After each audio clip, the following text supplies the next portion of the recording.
मनाविरुद्ध लग्न भाग 22. हे शेवटचं, आता नाही बोलणार, रुची हसत बोलली. तिचं खूप मोठं टेन्शन दूर झालं होतं. ती त्याच्याशी थोडंफार बोलून घराकडे निघाली.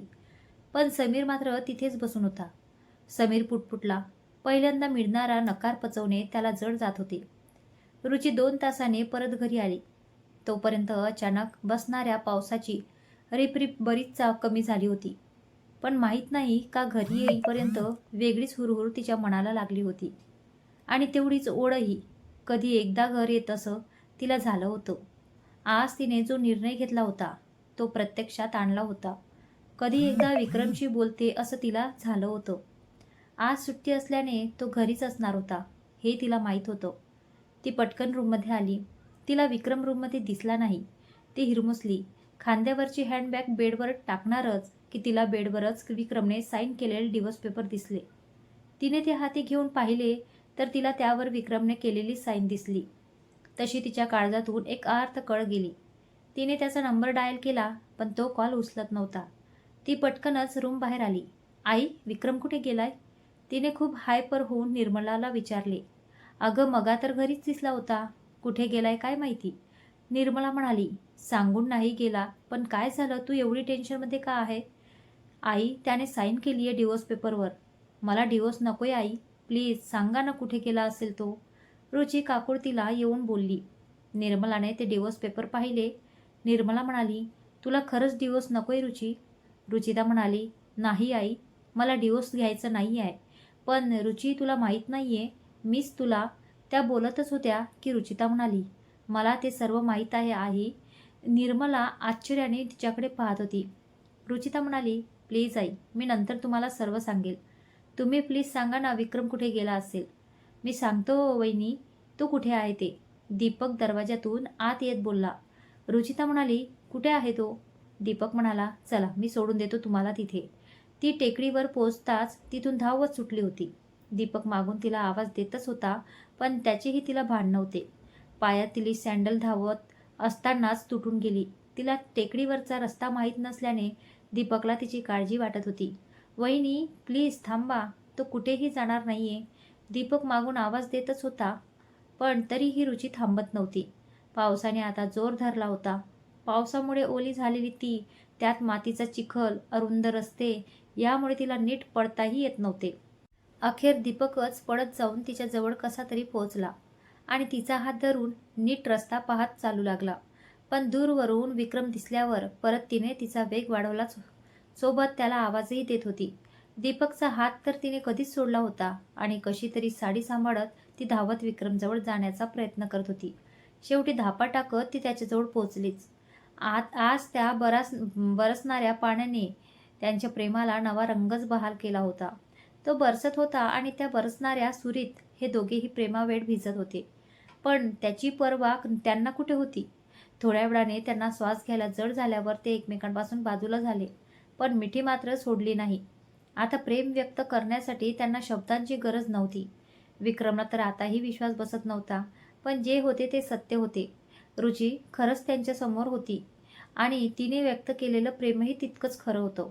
विक्रम, आय लव्ह यू. रुची त्याच्या डोळ्यात पाहत बोलली. आय लव्ह यू टू रुची. मला तर विश्वास होत नाहीये की खरंच तू परत आलीयस माझ्या आयुष्यात. तो तिचा चेहरा ओंजळीत घेत बोलला. त्याच्या डोळ्यातूनही अश्रूचे 2 थेंब ओघळलेच होते. बोलला नाहीस विक्रम? सरळ डिवोर्स पेपरवरही सही करून आलास? रुचीचे डोळेही आता भरून आले होते. विक्रम म्हणाला, बोललो असतो तर तू थांबली असती. रुचिता म्हणाली, थांबायचं नसतं तर डिवोर्स पेपर कधीचेच दाखवले असते ना तुला. विक्रम म्हणाला, मग डिवोर्स मागितला का होतास? रुचिता म्हणाली, तेव्हा नव्हते थांबायचे, पण आता तुझ्याशिवाय दुसरं कोणीही नकोय मला. तिचे डोळे अजूनही वाहतच होते. मला वाटलं तू समीरसोबत नेहमी खुश राहशील म्हणून. तो बोलत होता की तुला वाटलं कसं विक्रम, माझ्या डोळ्यातलं तुझ्यासाठी असलेलं प्रेम नाही दिसलं का रे? जे मला तुझ्या डोळ्यात पाहून समजलं ते तुला माझ्या डोळ्यात का कधी दिसलं नाही? दिसलं होतं, पण तू समीरसाठी होकार दिल्याचं ऐकून मला काहीच कळत नव्हतं. त्यात आईनेच तुझं माझ्याशी आमची नसलेली श्रीमंती दाखवून लग्न जुळवलं होतं, ज्यात मीही अप्रत्यक्षपणे भागीदार होतोच. म्हणून तो बोलतच होता की. रुचिता म्हणाली, म्हणून तू काहीही विचार न करता डिवोर्स पेपरवर साईन करून टाकले. डिवोर्स घ्यायचा होता तर माझ्यावर प्रेम का केलं? मला का तुझ्यावर प्रेम करायला लावलंस? विक्रम म्हणाला, आय एम सॉरी रुची, मला वाटलं तुला मी नकोय. तू कधीच माझ्यासोबत खुश राहणार नाहीस. रुचिता म्हणाली, मी कोणासोबत खुश राहील कोणासोबत नाही हे ठरवायचा अधिकार तुला कोणी दिला? मला माझं ठरवू द्यायचं ना. पण नाही, तुला सगळं स्वतःच ठरवून मोकळं व्हायचं असतं ना. डिवोर्स साईन करायच्या आधी एकदाही माझ्याशी बोलला असता तर काय गेले असते तुझे? बस ना रुचिता, आता ही भांडायचीच आहे का आपण? विक्रम तिच्या डोळ्यातील अश्रू पुसत बोलला, मी भांडत आहे का तुझ्याशी? तूच मला भांडायला लावतोस. रुची किंचित रागात बोलली, नाही, तू कुठे भांडतेस? मीच भांडत असतो तुझ्याशी नेहमी. तो हलका हसत बोलतो. त्याने तिच्या कपाळाला कपाळ टेकवले.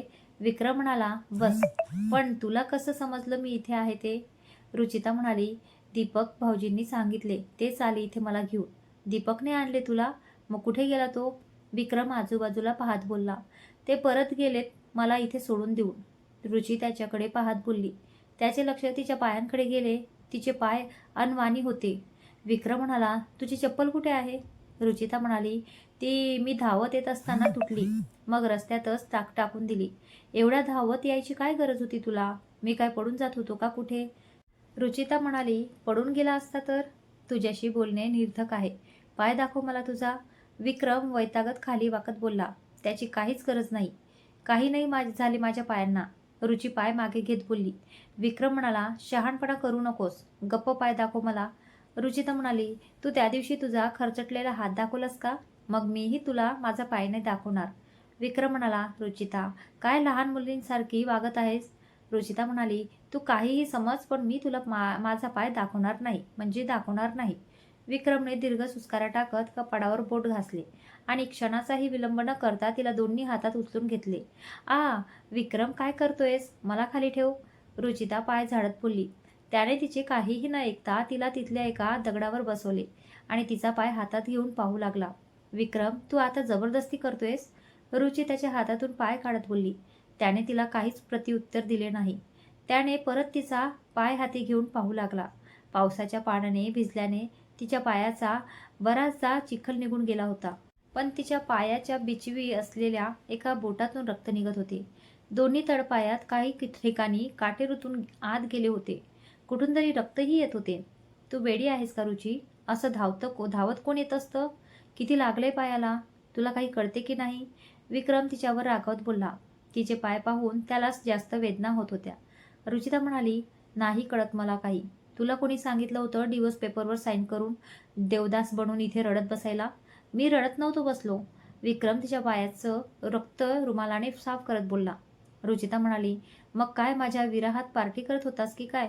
विक्रम म्हणाला, तू जरा गप्प बसतेस का? रुचिता म्हणाली, आणखी मलाच गप्प बसव. तो तिच्या हाताने निघू शकणारे काटे काढून टाकत होता. रुचिता म्हणाली, विक्रम, हळू काढ ना. त्याला ती अशी पडत आली होती म्हणून तिचा भयंकर राग आला होता. पण तिला काही बोलणे म्हणजे दोन गोष्टी शिल्लकच्या ऐकून घेणे, म्हणून तो तिला काहीच न बोलता तिच्या पायातून एक एक काटा काढत होता. काही काटे निघत नव्हते म्हणून त्याने ते घरी काढायचे म्हणून राहू दिले. चल आता निघायचं. रुची बोलत उभी राहतच होती की विक्रमने तिला उचलून घेतले. रुचिता म्हणाले, विक्रम, मी आता चालू शकते. माहीत आहे मला, तू खूप चांगल्या प्रकारे चालू शकतेस. विक्रम समोर पाहत चालत बोलला. तो आता काहीच ऐकणार नाही म्हणून तिनेही नाही अशी मान हलवून त्याच्या गळ्यात हात गुंफले आणि त्याच्या बाहुपाशातील क्षणाचा आस्वाद घेऊ लागली. आता तो बाहुपाश तिचाच तर होता ना जीवनभरासाठी. रुचीला डिवोर्स नकोय हे ऐकून निर्मलाबाईंना प्रचंड आनंद झाला होता. रुची आणि विक्रम परत आल्यावर निर्मलाबाईने त्यांना दारातच थांबवून त्यांची आरती ओवाळली. आज खऱ्या अर्थाने रुचीने विक्रमसोबत गृहप्रवेश केला होता, अगदी तनाने आणि मनाने सुद्धा. विक्रम, खूप दुखतंय, मला नाही काढायचा काटा. रुची त्याच्या हातातून पाय काढत बोलली. बस, एकच राहिलाय रुची, थोडा वेळ फक्त, आणि दुखणार तर आहेच ना. अशी वेड्यागत धावत आल्यावर दुसरं काय होणार आहे? विक्रम पुन्हा तिचा पाय हातात घेत बोलला. रुचिता म्हणाली, आता किती वेळा एकाच गोष्टीवरून लेक्चर देणार आहेस? सांगितलं ना मी तुला त्यावेळेस दुसरं काही सुचत नव्हतं म्हणून. आणि तुझ्याचसाठी आले ना रे मी. तू डिवोर्स पेपरवर सही केली नसती तर मला तिकडे यायची गरजच पडली नसती. त्याने त्याच्यावर तिला काही प्रत्युत्तर न देणेच पसंत केले. तिला बोलून काही उपयोग नव्हता. काहीही बोललं तरी तिचंच खरं करणार त्याला माहीत होतं. त्याने त्याचं लक्ष काटा काढण्यावर केंद्रित केलं. तो काटा काढताना रुची एकटक त्याला निहाळत होती. आजकाल तो तिला जरा जास्तच हँडसम दिसत होता की तिलाच तसं वाटत होतं माहीत नाही. बघ निघाला ना. विक्रम तिच्या पायातून तो शेवटचा काटा काढत बोलला. रुचिता म्हणाली, एवढ्यातच निघाला. विक्रम म्हणाला, काय? म्हणजे बरं झालं लवकर निघाला. मला आता आवरून निघायला हवं, नाहीतर आणखी उशीर होईल जायला. रुची उठत बोलली, आवरायला हवं? कशासाठी? आणि कुठे जाणार आहेस तू? विक्रम कपाळावर आठ्या पाडत बोलला. रुचिता म्हणाली, कुठे म्हणजे? आज घरी जाणार होते ना मी बाबांना भेटायला. विक्रम म्हणाला, आता बाबांना कशासाठी भेटायची रुची? तुला डिवोर्स नकोय बोललीस ना? रुचिता म्हणाली, मला डिवोर्स नकोच आहे विक्रम, पण डिवोर्सबद्दल बाबांना सांगावं तर लागेल ना. समीरने आतापर्यंत सांगितलं असेल त्यांना लग्न नाही करायचे म्हणून, पण त्यांच्यावर त्याचा काही परिणाम होणार काय माहीत. मला त्यांना एकदा भेटून सर्व सांगायचं आहे, नाहीतर ते उगीच नको ते विचार करत बसतील. विक्रम म्हणाला, आजच जायला हवं का रुची? उद्या जा ना, आपण दोघे मिळून त्यांना सांगू. रुचिता म्हणाली, नको विक्रम, मी सांगेन त्यांना जे काही सांगायचं ते. तुला पाहून त्यांचा आणखी काही गैरसमज व्हायला नको. विक्रम म्हणाला, आता कसला गैरसमज? त्यांना सांगू ना आपण आपलं एकमेकांवर प्रेम आहे ते, आणि आता आपल्याला डिवोर्स नकोय म्हणून. ते तर मी सांगणारच आहे विक्रम, पण ते असे डायरेक्ट नाही सांगू शकत ना. बाबांनी आपला डिवोर्स होईल म्हणून माझं समीरसोबत लग्न जुळवलं होतं. आता समीरने बाबाला माझ्यासोबत लग्न नाही करायचे म्हणून सांगितले असेल. बाबाचा नंतर फोनही नाही आला विक्रम. रुचिता म्हणाली, ते सध्या काय विचार करत असतील काय माहिती. त्यात त्यांची तब्येतही व्यवस्थित नसते. ते या गोष्टीला कसे घेतील सांगता येत नाही. मला आधी त्यांचं नीट ऐकून बोलावं लागेल. विक्रम म्हणाला, बरं नाही येत मी, पण प्लीज आज जाऊ नकोस ना. आजच तर कॉन्फिडन्स दिलं यार आपण एकमेकांना. रुचिता म्हणाली, मला कळतंय विक्रम, मला सुद्धा नाही जावंसं वाटत आहे, पण जायला हवं ना. एकदा त्याच्याशी बोलून घेतलं तर मला त्यांची काळजी वाटणार नाही. बरं जा, पण मी सोडून देईल तुला, आणि प्लीज शक्य झाल्यास आजच परत ये. विक्रम लहान मुलासारखा हट्ट करत बोलला. रुचिता म्हणाली, विक्रम आजच कशी परत येऊ रे? आधीच उशीर होईल निघायला. अंधार पडल्यावर बाबा येऊ देणारच नाही. विक्रम म्हणाला, मी येईल ना तुला घ्यायला. रुचिता म्हणाली, विक्रम प्लीज. विक्रम म्हणाला, ठीक आहे, पण मग थोड्या वेळाने जा. विक्रम, ती बोलतच होती की प्लीज ना रुची. विक्रम बारीक तोंड करत बोलला, बरं ठीक आहे नवरोबा, तुम्ही म्हणताय तशीच होईल. रुची गालात हसत त्याच्या गळ्यात हात गुंफत बोलली, आता हे काय नवीन? विक्रमनेही गालात हसतच तिच्या जवळ सरकत विचारले, का नाही बोलायचे का? पण आमच्याकडे नवऱ्याला अशीच बोलतात. रुची मुद्दाम बोलली, अच्छा, मग या नवऱ्याला त्याच्या बायकोकडून आता काहीतरी पाहिजे. विक्रम आणखी तिच्या जवळ सरकत हळू आवाजात बोलला. तसा रुचीचा श्वास घशातच अडकला. काय पाहिजे तुला? रुची अडकतच बोलली, मला टेकडीवर जे दिले होते ते. विक्रम तिच्या चेहऱ्याजवळ चेहरा नेत बोलला, विक्रम आगाऊपणा करू नकोस. रुची बोलली, अच्छा, आता हा आगाऊपणा झाला? टेकडीवर तर माझ्या परमिशन शिवायच मला किस केलंस, तेव्हा ते काय होतं मग? विक्रम अजूनही हळूवार बोलत होता, जे रुचीला अजूनच अस्वस्थ करत होतं. त्याचा चेहरा अगदी तिच्या चेहऱ्याजवळच होता. रुचिता म्हणाली, विक्रम. विक्रम म्हणाला, त्याचा श्वास तिच्या चेहऱ्यावर आदळत होता आणि त्यामुळे तिच्या अंगभर शहारा येत होता. ती अजूनच अस्वस्थ होऊ लागली. तिला बोलायचंही कळत नव्हते. विक्रम म्हणाला, बोल ना. तू तू असा जवळ येऊ नकोस यार. रुचीची धडधड वाढली होती. का? विक्रमला तिच्या चेहऱ्यावरची अस्वस्थता साफ दिसत होती, ज्यामुळे त्याला तिला सतवताना अजूनच मजा येत होती.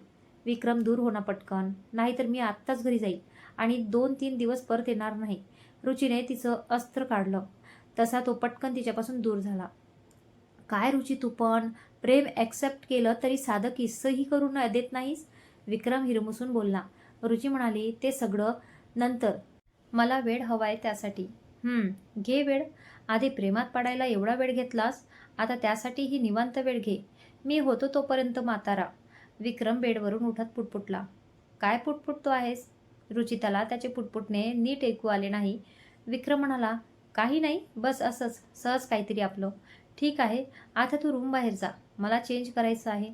रुची ही बेडवरून उठत बोलली. विक्रम म्हणाला, आताच तर चेंज केलं आहे, किती वेळा चेंज करणार आहेस? रुचिता म्हणाली, विक्रम, हे घरचे कपडे आहेत, अशा ड्रेसवर घरी जाऊ का मी? किती घाई झाली आहे घरी जायची.